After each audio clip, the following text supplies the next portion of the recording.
Hivi uliwahi kufikiria kwa nini wewe una struggle, unapambana, lengo tu ufikie malengo yako ambayo ulishajiwekea? Kabla ya kufika hapo, ulikuwa unawaza jinsi gani ya kuja kufanikiwa baadaye?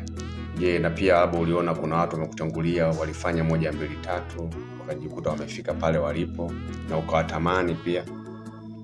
Kwa hiyo imefika wakati na wewe sasa unaona ni wakati wako kufanya yale ambayo walifanya wenzio na wakafika hatua hiyo. Lakini bado imekuwa ni changamoto kufika hapo, hata hiyo hatua 1 2. Kila ukifika 1 2 ya 3 pia umerudi nyuma. Lakini pia umewahi kufikiria kwamba wale watu ambao unawaona mbele yako na unawatamani walitumia njia gani mpaka kufika hapo? Wengi wao waga hawasemi ukweli. Hawawezi kusema ukweli kabisa kwamba yeye amefika hapo kwa sababu ya 1 2 3. Wengi wao tu atakwambia simama, fanya hiki, fanya hiki. Atakwambia zile ambazo anaona ni nyepesi na kila watu wanazifanya. Hilo kwanza ulijue. Lakini hawezi kukuambia kwamba yeye ni mara ya 10 anajaribu mpaka kufika mafanikio hayo alionayo. Hawezi kusema.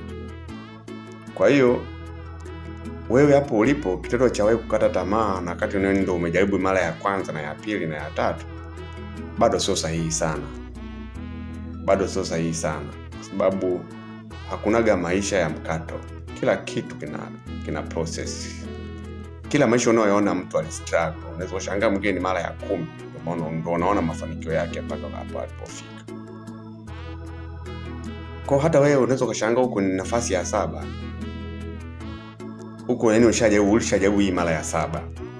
Kwa 1 2 mpaka 5 zote haufanikiwi. Na si ajabu ukifika 5 zinarudi upya.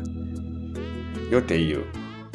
Kwa hiyo hakuna njia ya mkato na hakuna ukata tamaa. Ukikaa na mtu akakwambia ukweli, atakwambia mwingine ni mara ya 10, mwingine mara ya 12.